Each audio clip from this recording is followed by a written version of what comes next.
What's good, guys? 12th Nation back here today, bringing you another Season 27 Super Bowl gameplay commentary. And again, not a live commentary, just a normal commentary. And I've really been enjoying these because I can record the gameplay at one time, record the audio later. You know, that gives me more flexibility. There doesn't have to be perfect conditions in my house. I can stockpile good gameplays. You know, I don't have to just record when there is an interesting topic.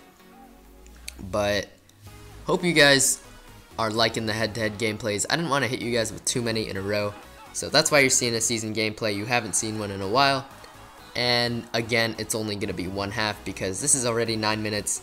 I think the full video is like 18 minutes, so none of that, but you will see the second half at some point because the gameplay was insane, and this gameplay is not too bad either, if I do say so myself. But the first thing I want to talk about is this freaking burn on my tongue, man.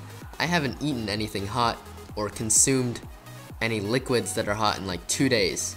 So I have no idea how there's a burn on my tongue. So I must be tripping or something. But let me know if that's happened to you guys because this is whack. But the first thing I want to talk about is force closing. So if you guys don't know what that is, it's basically where, say you throw an interception in Madden Mobile, as soon as that pick happens, people would exit the game, close it down really quickly so that they shut off the connection to the server, and it's like the interception never even happened. So, if you guys didn't know that, now you know. But this has caused a huge problem in head-to-head because people don't even have to be smart, they don't have to make good reads, they can just chuck it up a bunch of times.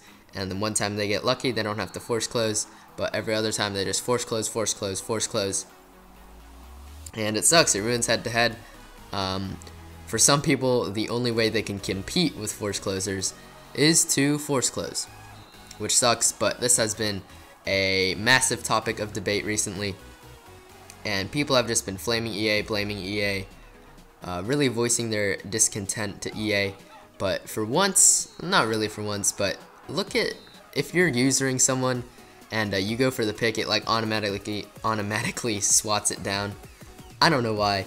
ET3 is cock blocking Tracy Porter. But like I was saying, I'm going to take EA's side here and I'm going to say that it's not really their fault. And the example I'm going to use is Call of Duty on the Xbox specifically. So if you play Call of Duty on the console, specifically Xbox, you're gonna know what dashboarding is, and that's basically the exact same thing. If people get a bad kill-death ratio in Call of Duty, if they lose and they want to preserve their win-loss ratio, they will dashboard before the game ends, and that's like the game never even happened. So if Infinity Ward, Activision, you know, Treyarch, Sledgehammer, if they haven't found a solution to this, and dashboarding has been a problem in Call of Duty games for way longer than Madden Mobile has been out.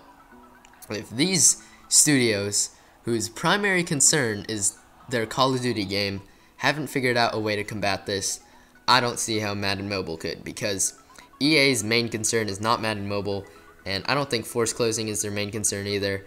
It should be the servers, but I don't even know if the servers are their main concern. I definitely hope that the servers are their main concern. But if these three studios haven't found a good way to combat force closing, I don't think Madden Mobile can. So that's my opinion on it. Obviously, I love your guys' opinions, and I don't really get that when it tells you to swipe up for the interception early, because if you don't, then it gives you the red like failed thing. But sometimes if you do it early, then your guy will just jump up in the air. That time it looked like it did nothing, so I don't know. But Patrick Peterson just giving up those easy yards. But back on track, force closing. I don't think there's anything EA can do. If you guys think differently, love your guys' opinions. Obviously, I love making videos on what you guys want to see, suggestions, everything like that. But right here, Pat Pete gonna redeem himself, and he's gonna do a little something with the ball. You know, pick up a few little yards.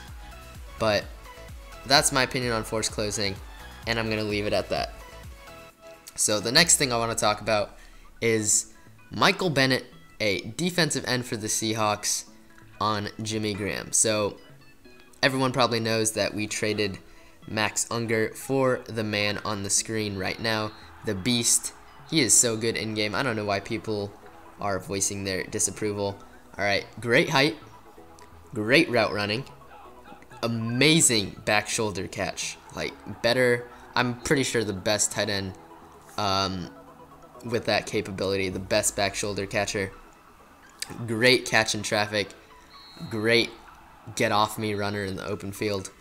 But back on track, Jimmy Graham traded to the Seahawks. Before this trade went down, Graham and a few Seahawks players like Cliff Averill and Michael Bennett had an altercation, so there was some bad blood there. But Michael Bennett is still, to this day, flaming Jimmy Graham, his new teammate. And that just doesn't make sense to me. Odell Beckham Jr. picking up the yards after catch that I speak about so often. But I don't understand why Michael Bennett is destroying the team chemistry there. I understand, like, I think this is paraphrasing here. One of his quotes was, "Just because he's now on my team doesn't mean my opinion on him has changed," which totally makes sense. I can respect that, but that doesn't mean you have to voice that opinion and destroy your team chemistry.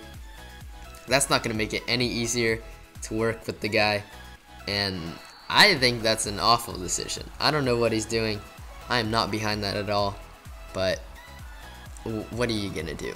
I don't understand it. The next thing I want to talk about is a new YouTube revenue service, and some of you guys may have heard of this, some of you guys may not have heard of this at all, but I'm going to link a Philip DeFranco video talking about it, because basically he does like daily news, pretty interesting stuff. But YouTube is probably going to be implementing a pay to remove ad service. So like Twitch Turbo, you can pay, I think it's like $10 a month to remove ads. And how the revenue for us creators works, look at Bishop Stanky being a tank. But I think all the earnings from that subscription, so everyone in the world with that $10 subscription, I think all of the money is going to be pooled into one. And each YouTuber gets a cut depending on how many of their videos that person, those people who subscribed, watch. I can't explain it very well. I think you should watch the Philip DeFranco video, but I think it would give you a chance to support your favorite YouTubers, stuff like that. But if you guys find out more, obviously I'm still a new YouTuber. Started this channel late December, so I got a lot of learning to do on the YouTube side. But if you guys find out more, let me know down in the comments below what your opinions on it are. And let me know what you guys think. I'm really curious, I'm really interested. I'm pretty sure we're forced to do this, which I'm not a big fan of. My teacher used to use this analogy. She loves Starbucks, but if she was told to like that she could only drink Starbucks, she would not be a fan. That's definitely me. I hate people telling me what to do.